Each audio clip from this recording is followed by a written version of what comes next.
എല്ലാവർക്കും പുതിയ വീഡിയോയിലേക്ക് സ്വാഗതം.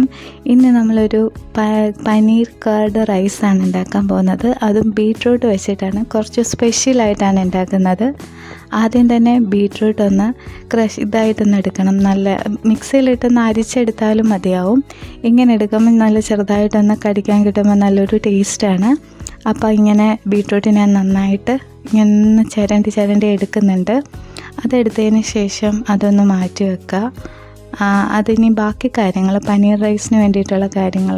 കർഡ് റൈസിന് വേണ്ടിയിട്ട് പൊന്നിയരിയാണ് ഞാൻ എടുക്കുന്നത്. പൊന്നിയരി ഒരു അരമണിക്കൂർ വെള്ളത്തിലൊന്ന് കുതിർത്തിടണം. എന്നിട്ട് ഒന്ന് വേവിച്ചെടുത്താൽ മതിയാവും. സാദാ അരിയുണ്ട്, അതിട്ട് വേവിച്ചാലും നല്ല ടേസ്റ്റാണ്. ആദ്യം തന്നെ ഒരു ബൗളെടുത്തിട്ട് ഞാൻ അതിലേക്ക് വേവിച്ച് വെച്ച പൊന്നിയരിയാണ് ഇട്ട് കൊടുക്കുന്നത്. നമ്മുടെ റേഷൻ കടയിലെ അരി ഉണ്ടല്ലോ, അതും ഇട്ട് കൊടുത്താലും മതിയാവും കേട്ടോ. അതിനും നല്ല ടേസ്റ്റാണ്. അത് വെച്ചും ഞാൻ ഉണ്ടാക്കി നോക്കിയിട്ടുണ്ട്, നല്ല ടേസ്റ്റാണ് കേട്ടോ. പിന്നെ നല്ല പുളി കുറവുള്ളൊരു തൈര് അങ്ങോട്ട് എടുക്കുക. ഞാൻ മിൽക്കി മിസ്റ്റിൻ്റെ തൈരാണ് എടുത്തേക്കുന്നത്. അതിന് പുളി ഭയങ്കര കുറവാണ്. പിന്നെ കുറച്ച് ഇഞ്ചി ഇങ്ങനെ ക്രഷ് ചെയ്ത് ഇട്ടത് ഒന്ന് ഇട്ട് കൊടുക്കുന്നുണ്ട്. പിന്നെ കുറച്ച് വെളുത്തുള്ളി ഇട്ട് കൊടുക്കുന്നുണ്ട്. പിന്നെ അതിലേക്ക് ആഡ് ചെയ്ത് കൊടുക്കുന്നത് പച്ചമുളകാണ്. എരിവിനനുസരിച്ച് ആവശ്യത്തിന് നിങ്ങൾ ആഡ് ചെയ്ത് കൊടുക്കുക. എന്നിട്ട് അടുത്തതായി ആഡ് ചെയ്ത് കൊടുക്കുന്നത് നേരത്തെ ക്രഷ് ചെയ്ത് വെച്ചിട്ടുള്ള ബീട്രൂട്ടാണ്. എന്നിട്ട് എല്ലാം കൂടെ നന്നായിട്ടൊന്ന് മിക്സ് ചെയ്ത് തൈരും ചോറുമായിട്ടൊന്ന് നന്നായിട്ടൊന്ന് യോജിപ്പിച്ചെടുക്കുക. ബീട്രൂട്ടിൻ്റെ ഒരു ഫ്ലേവറോടെ വരുമ്പം നല്ലൊരു ടേസ്റ്റാണ്. ഇത് നമ്മൾ ബീട്രൂട്ട് ഫ്രൈ പാനിലിട്ടിട്ട് നന്നായിട്ട് അതിൻ്റെ പച്ചമണമൊക്കെ ഒന്ന് മാറിയിട്ട് വേവിച്ചിട്ടിടുന്നതും കുറച്ചുകൂടെ സ്വാദാണ്. അങ്ങനെ ചെയ്താലും നല്ലൊരു ടേസ്റ്റ് കിട്ടും. ഇതിപ്പോൾ നന്നായിട്ട് ഞാനൊന്ന് മിക്സ് ചെയ്ത് എടുത്ത് വെച്ചിട്ടുണ്ട്. ഇനി നമുക്കിതിൻ്റെ മുകളിലോട്ട് കുറച്ച് താളിപ്പ് ഒഴിക്കാനുണ്ട്. അതിന് വേണ്ടിയിട്ട് ഞാൻ കുറച്ച് താളിപ്പിന് വേണ്ടിയിട്ട് കുറച്ച് കാര്യങ്ങൾ ചെയ്യുന്നുണ്ട്. ആദ്യം തന്നെ ഫ്രൈ പാൻ ഒന്ന് എടുത്ത് വെക്കുക. അതിലേക്ക് കുറച്ച് കടുക് ഒന്ന് ഇട്ടിട്ട് അതൊന്ന് പൊട്ടി വരുമ്പോഴത്തേക്കും കുറച്ച് പച്ചമുളകും ജീരകവും അതെല്ലാം കൂടെ ഒന്ന് നന്നായിട്ടൊന്ന് മിക്സ് ചെയ്ത് കൊടുക്കുക. പിന്നെ കുറച്ച് കടലപ്പരിപ്പുണ്ടല്ലോ, അതും കൂടെ ഇട്ട് കൊടുക്കുമ്പോൾ ഒരു പ്രത്യേക സ്വാദാണ്. കറിവേപ്പിലയും കൂടെ ഇട്ടിട്ട് നന്നായിട്ടൊന്ന് മൂപ്പിച്ചെടുക്കുക. പച്ചമുളക് കുറച്ച് ചേർത്തത് കൊണ്ട് ഞാൻ വറ്റൽമുളക് ആഡ് ചെയ്ത് കൊടുക്കുന്നുണ്ട്. ആ വറ്റൽമുളകിൻ്റെ ഒരു ഫ്ലേവർ എണ്ണയിൽ ഇറങ്ങുമ്പോഴത്തേക്കും നല്ലൊരു ടേസ്റ്റിയാണ്. എരിവിനനുസരിച്ച് നമുക്ക് തൈരിൻ്റെ കൂടെ ഈ വറ്റൽമുളക് ചേർത്ത് കഴിക്കുമ്പോൾ നല്ലൊരു സ്വാദാണ്. ഞാൻ ഇതിൽ കുറച്ച് ഉപ്പിടാൻ മറന്നിട്ടുണ്ടായിരുന്നു. അപ്പോൾ ഉപ്പും കൂടി ഇട്ട് നന്നായിട്ടൊന്ന് മിക്സ് ചെയ്തെടുക്കുന്നുണ്ട്. എന്നിട്ട് അതിലേക്ക് നേരത്തെ താളിപ്പിന് വെച്ചത് അതൊന്ന് ഒഴിച്ചു കൊടുക്കുകയാണ്. അപ്പോൾ നമ്മുടെ തൈര് സാദം അങ്ങനെ വേഗം തന്നെ നമുക്ക് റെഡിയാക്കി കിട്ടും. പെട്ടെന്ന് നമുക്ക് ഉണ്ടാക്കാൻ പറ്റിയൊരു കാര്യമാണ് ഈ തൈര് സാദം. തമിഴ്നാട്ടിലാണ് ഞാൻ പഠിച്ചത്. അപ്പോൾ അവിടെ പോയപ്പം കിട്ടിയ ഒരു ഇഷ്ടമാണ് ഈ തൈര് സാദത്തിനോടുള്ളൊരു ഇഷ്ടം. അങ്ങനെ നമ്മുടെ തൈര് സാദം പെട്ടെന്ന് ഉണ്ടാക്കി കഴിഞ്ഞു.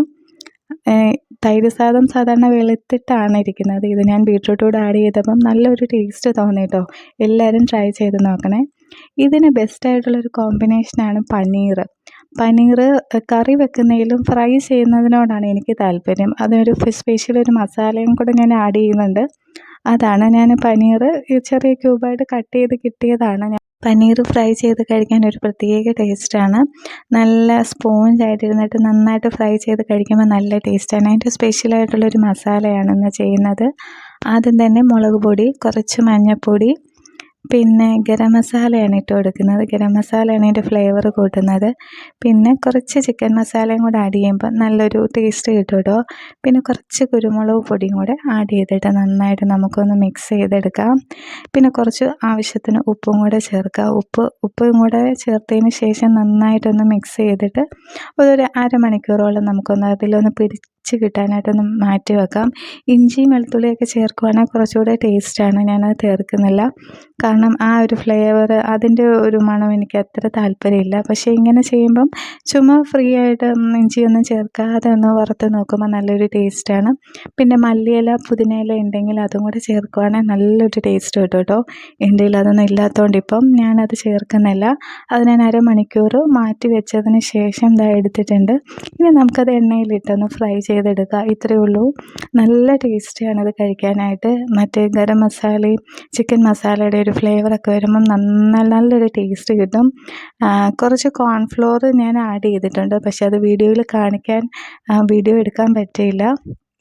കോൺഫ്ലോർ ആഡ് ചെയ്യുമ്പോഴത്തേക്കും നമുക്ക് പുറമെല്ലാം നല്ല ക്രിസ്പി ആയിട്ട് കിട്ടും, അകമാണെങ്കിൽ നല്ല സ്പോഞ്ച് ആയിട്ട് ഇരിക്കും. അപ്പോൾ കഴിക്കാൻ നല്ലൊരു ടേസ്റ്റാണ്. അപ്പോൾ എല്ലാവരും കോൺഫ്ലോർ കൂടെ ഒന്ന് ആഡ് ചെയ്തിട്ട് ഫ്രൈ ചെയ്യണേ. അതെനിക്ക് വീഡിയോ എടുക്കാൻ പറ്റിയില്ല, സോറി. അപ്പം ഇതാ നമ്മളൊന്ന് ഫ്രൈ ചെയ്ത് എടുക്കുന്നുണ്ട്. ഇത് അധികം വേവണ്ട, പിന്നെ വേവ് അധികം കുറവുള്ള ഒരു ഐറ്റമാണ് ഈ പനീർ. അത് ജസ്റ്റ് ഒന്ന് പുറം ഒന്ന് കവർ ചെയ്ത് ഒന്ന് ക്രിസ്പിയായി വരുമ്പോഴത്തേക്കും നമുക്ക് അതിൽ നിന്ന് തിരിച്ചെടുക്കാവുന്നതാണ്.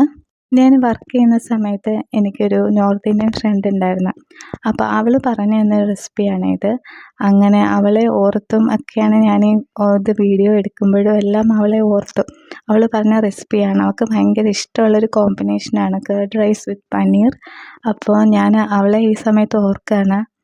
പെട്ടെന്ന് മടിയൊക്കെ പിടിച്ചിരിക്കുന്ന സമയത്ത് പെട്ടെന്ന് ഒന്നും ഉണ്ടാക്കാനൊന്നും സമയമില്ലാത്തപ്പോഴൊക്കെ നമുക്ക് പെട്ടെന്ന് കർഡ് റൈസും ഇങ്ങനെയുള്ള കോമ്പിനേഷനൊക്കെ ഒന്ന് ട്രൈ ചെയ്ത് നോക്കാം. എല്ലാവരും ഈ വീഡിയോ ഇഷ്ടപ്പെട്ടു എന്ന് വിചാരിക്കുന്നു. ഇതിലെന്തെങ്കിലും പോരായ്മകളുണ്ടെങ്കിൽ എല്ലാവരും കമൻറ്റിലൂടെ ഒന്ന് അറിയിക്കണേ. അപ്പോൾ എനിക്ക് ഇതിലും കുറച്ചുകൂടെ ബെറ്ററായിട്ട് വീഡിയോ ചെയ്യാനായിട്ടാണ്. അപ്പോൾ നമ്മുടെ പനീർ കർഡ് റൈസ് റെഡി ആയിട്ടുണ്ട്. എല്ലാവർക്കും ഈ വീഡിയോ ഇഷ്ടപ്പെട്ടു എന്ന് വിചാരിക്കുന്നു. നമ്മൾ പനീർ ഫ്രൈ ചെയ്ത് വെച്ചിട്ടുണ്ട്.